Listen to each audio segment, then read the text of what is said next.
I never believed in fate until the night the library became my prison and she became my freedom. It was a Tuesday in December, one of those nights where the Houston weather does something perverse and unexpected, shedding its humid skin for a cold, biting chill that felt like it belonged to another continent. The heating system in the library had sighed its last breath around 6 p.m., but I was stubborn, buried in a new donation of Victorian literature, and I refused to surrender to the creeping cold. My name is Bella Griffin, and at 32, my life was a landscape of quiet routines and carefully managed solitude. I was the head archivist at the Clayton Library, a position I had earned through years of diligent, almost monastic dedication to the past. I preferred the company of the long dead, their thoughts preserved in ink and leather. It was safer than the messy, unpredictable world of the living. The air grew so cold that my breath began to plume in the beam of my desk lamp, a small, desperate ghost in the vast, dark silence of the reference section. I was handling a first edition of Wuthering Heights, the leather binding feeling like a block of ice in my numb hands. The irony was not lost on me. Trapped with a story of such wild, frozen moors while the Texas cold seeped into my own bones. I had been too consumed, my focus a narrow tunnel, and now I was paying the price. The main lights flickered and died completely around 9, leaving only the emergency strips to cast a sickly, greenish glow along the towering shelves. They created long, dancing shadows that seemed to watch me, silent spectators to my growing predicament. When I tried the main door, the electronic lock was dead, its keypad a dark, unresponsive eye. My phone, when I pulled it from my pocket, showed no service in the library's brick-and-mortar heart. A quiet, clinical panic began to set in, the kind that doesn't scream, but instead tightens your throat and makes your heart beat a little too fast. A frantic bird against your ribs. This was my sanctuary, and it had become my cage. I felt a profound foolishness, a librarian locked in her own library. I was just beginning to truly fear the prospect of hypothermia, of being found stiff and cold among the poetry collections. When I saw her, a movement, a tap on the large front window. I moved closer, my shoes echoing unnaturally loud on the marble floor.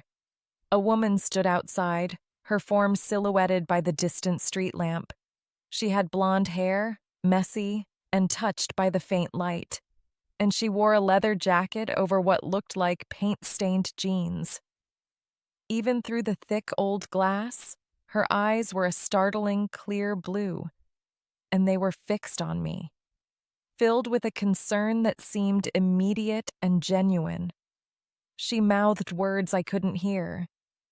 I pressed my palms to the cold glass, the sensation a sharp shock. "I'm locked in," I shouted, my voice swallowed by the immense quiet. "The doors are electronic." She nodded, a quick, sharp gesture of understanding, and then she disappeared into the night. For a long, terrible minute, I thought she had left, that she'd decided it was too much trouble, that I was not worth the effort. The panic tightened its grip, colder than the air. But then she returned, and in her hands was a crowbar. She pointed toward the side staff entrance, and I nodded, my heart leaping. I moved back as she wedged the metal into the doorframe.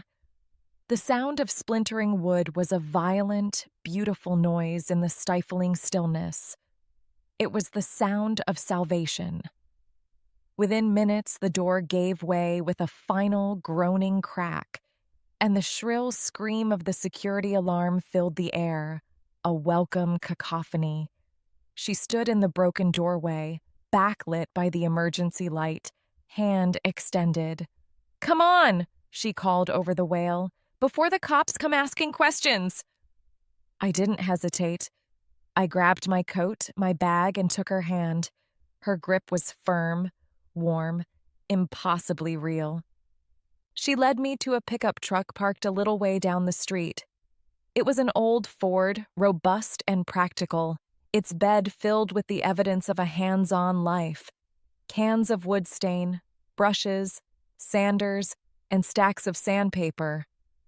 The cab smelled wonderfully of pine and coffee. She started the engine and cranked the heat, and the blast of warm air was a benediction. "I'm Lindsay," she said, pulling the truck away from the curb. "Bella," I managed, my teeth still chattering. "Thank you for that. Most people would have kept driving." She smiled, a slow, easy curve of her lips that lit up her whole face, and something warm uncoiled deep in my chest, a feeling entirely separate from the heater's efforts. Most people don't notice librarians trapped in towers at midnight. She drove with a confident ease, one hand on the wheel. "What made you stop?" I asked, watching her profile. She had a strong nose, a determined jaw, a face that spoke of action rather than contemplation. She glanced at me, her eyes holding mine for a second too long, a dangerous and thrilling thing to do while driving. "Something about the way you looked through that window. Like you belonged to the books more than the world outside." Her words landed with the precision of a well-aimed arrow, hitting a truth I had never voiced, not even to myself in my most honest moments. I did belong to the books. I spent my evenings and weekends with dusty volumes and forgotten stories, finding comfort and companionship in other people's written lives, because building one of my own felt too daunting, too fraught with the potential for disappointment. She had seen it in a single glance. "Where are we going?" I asked, the city lights blurring past the fogged-up windows. "My workshop's close. I'll make coffee while you warm up and figure out how to explain that broken door to your boss." 20 minutes later, we were sitting in her workspace, and it was like stepping into the physical manifestation of her soul. It was a large, open-plan garage space converted into a workshop, and the air was thick with the rich, earthy scents of sawdust, lemon polish, and fresh coffee. It was cluttered, but an organized chaos, every surface holding a project in progress. A Victorian chaise lounge missing its upholstery stood next to a mahogany desk with intricate carvings half revealed under layers of old varnish. Shelves lined the walls, holding jars of nails, screws, and bottles of mysterious liquids. In the center was a large workbench, scarred and stained from years of use. She handed me a steaming mug, and our fingers brushed. A simple, accidental touch, but it sent a jolt through me, a spark of static electricity that felt like a promise. We talked. We talked until the dark sky outside the workshop windows began to soften into the gray light of dawn. I told her about my research on 19th century women authors, the quiet thrill of finding a marginal note in a 100-year-old book, the way I could lose entire days in the archives, emerging blinking into the present as if from a long dream. She told me about the furniture, how each piece had a history, a soul, and how her job was to listen to it and help it find its voice again. She didn't just fix broken parts, she understood the story the wood was trying to tell and helped it tell it again. We spoke of solitude and craftsmanship, of the quiet joy of working with your hands and the different, but similar, quiet joy of working with your mind. It was the easiest, most natural conversation of my life. When she finally drove me home as the sun painted the horizon in streaks of pink and orange, I felt disoriented, not from lack of sleep, but from the seismic shift that had occurred in my universe. Meeting Lindsay felt like discovering a crucial, missing volume in the set of my own life, a book I had been searching for without ever knowing its title. I stood at my apartment door, the key feeling foreign in my hand. She handed me a simple business card, just her name, Lindsay, and a number. "In case you ever need rescuing again," she said, that smile playing on her lips once more. I watched her truck disappear down the street, and the silence of my apartment, when I finally stepped inside, felt different. It was no longer a comfort. It was an absence. The quiet was no longer peaceful, but lonely. 3 days. It took me 3 days to find the courage to go back.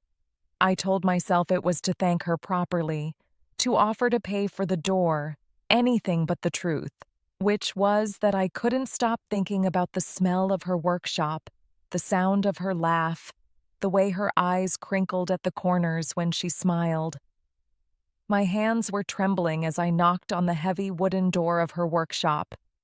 It swung open, and there she was, covered in a fine layer of sawdust like a constellation of stars across her arms, her hair tied back in a messy knot. "Well, look who's escaped the library," she said, her grin wide and genuine. "Come in, Bella." In the daylight, the workshop was even more magnificent. Afternoon sun poured through the large windows, illuminating dust motes dancing in the air like flecks of gold leaf. The space felt alive, vibrant. She showed me around, her pride and passion evident in every gesture. She stopped before a massive mahogany secretary desk, its surface an intricate map of inlaid woods and secret compartments. "This belonged to a Houston oil baroness in the 1920s, she said, her voice dropping to a reverent tone. "Can you imagine the letters she wrote at this very surface? The secrets she confided to these drawers? I could. It was my gift, my curse. I could always imagine the lives attached to objects and words. I could feel the echoes of their joys and sorrows." "What happened to her?" I asked. "Lost everything in the crash of 1929. Sold her furniture piece by piece to survive." Lindsay's hand rested on the wood, a gentle, almost loving touch. "That's why I do this. Every piece deserves to be beautiful again, no matter its past. They all have a right to be remembered." We spent the afternoon like that, wandering through her collection of rescued history. A love seat that had witnessed 3 generations of marriage proposals. A writing desk where a local poet was rumored to have penned her most famous verses. Lindsay knew all their stories, or at least the fragments she could piece together from provenance and intuition. She saw the history in the wood and nails. I saw it in the implied narratives, the ghosts of emotion left behind. We were 2 sides of the same coin. "You really love this, don't you?" I asked, watching her run a hand over the carved frame of an ornate mirror, her touch as gentle as if it were a living thing. She turned to me, her gaze direct and unguarded. "Don't you feel the same about your books?" I simply nodded, my throat tight. We understood each other on a fundamental level that bypassed the need for lengthy explanation. It was terrifying and exhilarating all at once. This connection felt more profound than any I had ever experienced. Later, as the sun began to dip lower, painting the workshop in long orange shadows, she wiped her hands on her jeans. "There's this little coffee shop on 19th Street. They serve terrible coffee but amazing pastries. Want to grab dinner?" My heart performed a clumsy, hopeful somersault in my chest. This was no longer a thank you. This was a date. "I'd like that," I said, hoping my voice sounded steadier than I felt. The coffee was, as promised, terrible. The pastries were, however, sublime. We found a corner table under a reading lamp that cast a warm, intimate pool of light around us. The walls were lined with shelves of old books, and I felt a familiar sense of calm settle over me, mixed with a new, thrilling nervousness. "Tell me about your life," she said, leaning forward, her chin propped on her hands. Her attention was absolute, unnerving in its intensity. "It's not very exciting," I demurred, stirring the muddy liquid in my cup. "Books, research, more books. I've always preferred stories to reality. It was the simplified, safe version I told everyone." "What about relationships?" "Romance?" she asked, her tone casual, but her eyes were sharp, seeing right through my defenses. Heat flooded my neck and face. I looked down at my cup. "I've dated men, mostly. Nothing serious." It was the truth, but not the whole truth. It was the curated, socially acceptable truth. Lindsay raised a single eyebrow. "Men mostly?" The question hung between us, a challenge and an invitation. It was a door, and she was holding it open for me. I had never said the words out loud, had barely allowed myself to think them in the quiet of my own mind. The attraction I had felt for a brilliant female professor in graduate school, the way my heart would race, the confusing mix of admiration and desire, I had buried it, filed it away as an anomaly. But Lindsay's gaze was a safe harbor, non-judgmental and steady. She was asking for the real story. I took a shaky breath. "There was a woman in graduate school," I admitted, my voice barely a whisper. "Dr. Sarah Chen. We never, but I wanted to." It was the barest bones of a confession, but it felt like lifting a weight I had been carrying for a decade. Lindsay's smile was soft, understanding. It held no pity, only recognition. "And now?" Before I could formulate an answer, she reached across the small table and covered my hand with hers. The contact was electric, a current that shot up my arm and settled deep in my core. It was a simple gesture, but it felt more intimate than any kiss I'd ever experienced. Her skin was warm, her fingers strong and slightly rough from work. "Now," I whispered, my throat tight with emotion. "I'm having dinner with someone who makes me forget about books for the first time in years." We left the coffee shop and walked through the cool evening air, drifting in and out of vintage bookshops, our shoulders brushing. Our conversation was effortless, a river flowing between us, carrying us along. We talked about everything and nothing, our favorite novels, our worst childhood injuries, our dreams that had nothing to do with our careers. Outside a shop called Shakespeare and Company, she stopped and turned to me, her face illuminated by the warm glow of the store's sign.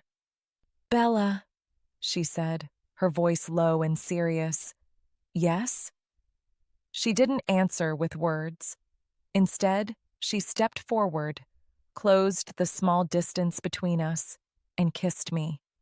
It was hesitant, a question. Her lips were soft, and she tasted of bitter coffee and sweet pastry. It was a chaste kiss, but it sent a shockwave through my entire system. Every nerve ending stood at attention. When she pulled back, my world had been tilted off its axis. The street, the city, the stars, nothing looked the same. "I've been wanting to do that since I saw you through that library window," she admitted, her forehead resting against mine, our breath mingling in the cool air. "I'm glad you did," I breathed, my heart hammering against my ribs. We kissed again, longer this time, deeper. My hands came up to rest on her shoulders, feeling the solid muscle beneath her jacket. One of her hands settled on my waist, pulling me closer. The sounds of the city faded into a distant hum. For the first time in my life, I wasn't an observer of romance. a scholar of love stories. I was living one, and the protagonist was me. The next 2 weeks were a golden haze, a time out of mind. I became a master of fabrication, inventing research projects that required my presence at her workshop. I carried stacks of books on Victorian craftsmanship, my flimsy excuses transparent even to me. She would tease me, her eyes sparkling, and I would feel a flush of pleasure at having amused her. We existed in our own private universe, centered around that workshop. I learned the names of her tools. She asked me about the authors I was researching. We were learning the lexicon of each other's lives. One Thursday, I found her refinishing a cedar chest, her movements economical and graceful. The rhythmic sound of her sanding was a kind of music. I sat on a nearby stool and watched, mesmerized by the transformation under her hands, the way the raw, weathered wood slowly gave way to a smooth, golden surface. "You know," she said, setting down her sandpaper and looking at me with that direct gaze, "there are easier ways to spend time together than fabricating academic theories." "Such as?" I asked, playing along. "The library closes at 9, right? Come by after. Help me with inventory. Keep me company." The suggestion was simple, but it felt laden with meaning. Our coffee shop dates were wonderful, but they were in public. This was an invitation into her private world, after hours, with no one else around. It was a step deeper into the intimacy we were building. Anticipation, sweet and sharp, coiled in my stomach. "I'd like that," I said, my voice softer than I intended. That night, I arrived at her workshop with a bag of Chinese takeout and a bottle of wine. She had cleared a space on the floor, spreading out a thick woolen blanket amidst the skeletons of furniture. A vintage radio on a shelf played soft, crackling jazz. A single lamp cast a warm, intimate glow. It was the most romantic thing I had ever seen. More romantic than any grand gesture in any novel I'd ever read. We ate straight from the containers, sitting cross-legged on the blanket. We drank wine from coffee mugs. The conversation meandered from the profound to the silly. She told me about the first piece she ever restored, a tiny, rickety music box she'd found at a garage sale when she was 14, and how the moment it played its first clear note, she knew what she wanted to do with her life. I told her about the first edition I'd ever held, a collection of Emily Dickinson's poetry that had made me cry in the middle of the rare books room, the weight of all that quiet passion feeling overwhelming. "You really see them, don't you?" she asked, her wine glass cradled in her hands. "The people behind the words. You don't just read the stories, you feel them." "Sometimes I feel like I know them better than living people," I admitted, the wine loosening my tongue and my defenses. "It's easier, safer. Their pain is contained, their endings are already written." Lindsay put her glass down and moved closer. The space between us crackled with energy. "What about now? Do you feel safe with me?" I looked at her, really looked at her, at the fine lines around her eyes that spoke of years of squinting in concentration, the small pale scar above her eyebrow, the absolute sincerity in her blue gaze. She wasn't offering a contained story. She was offering something real, unpredictable, and terrifying. "Yes," I whispered, "and that terrifies me." She reached out and touched my cheek, her thumb stroking my skin. "Why?" "Because caring about someone real means they can leave. Books don't abandon you. They don't change their minds. They are constant." "Neither do I," she said, her voice firm, her gaze steady, holding mine like an anchor. "And I'm not a book, Bella. I'm not a story with a pre-written ending." And then she was kissing me. This was not the tentative kiss outside the bookshop. This was a declaration. It was deep and searching, filled with a weeks-long buildup of longing and unspoken words. I kissed her back with a fervor I didn't know I possessed, my hands tangling in her hair, pulling her closer until there was no space left between us. The world narrowed to the feel of her lips, the taste of her, the scent of her skin mixed with sawdust and wine. A low rumble of thunder echoed outside, and soon rain began to patter against the workshop's windows, a steady rhythm that quickly built into a torrential downpour. The storm wrapped around us, a cocoon of sound and fury, sealing us in our own private universe.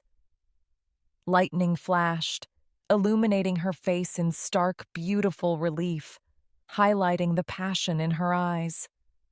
"The weather's getting worse," she murmured against my lips, her hands sliding under my sweater, warm on my back.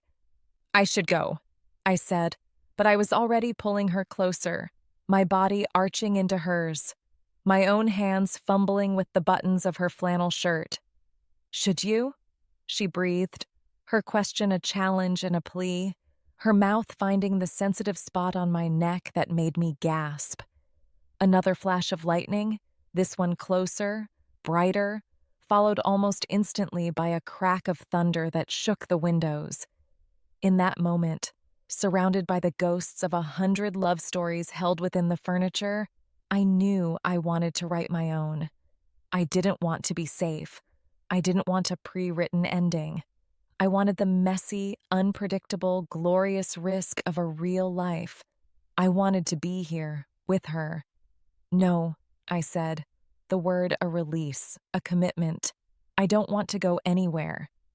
Her smile was triumphant, joyful. She kissed me again, and this time there was no hesitation, only hunger. We sank down onto the blanket, a tangle of limbs and whispered names. The storm raged outside, but inside, we were creating our own tempest. Her hands were everywhere, learning the landscape of my body with a reverence that made me ache. She undressed me slowly, her eyes never leaving mine, as if I were the most precious, fragile antique she had ever encountered. I explored her in return, the strong planes of her back, the soft skin of her stomach, the rapid, steady beat of her heart under my palm. It was a slow, deliberate exploration, a conversation told not with words, but with touch and breath and sensation. When she finally entered me, her name was a prayer on my lips, and the world dissolved into a kaleidoscope of feeling. I was no longer a librarian, a scholar, a watcher from the sidelines. I was a woman, fully alive, burning in the heart of a storm of my own choosing, and it was the most liberating sensation of my life.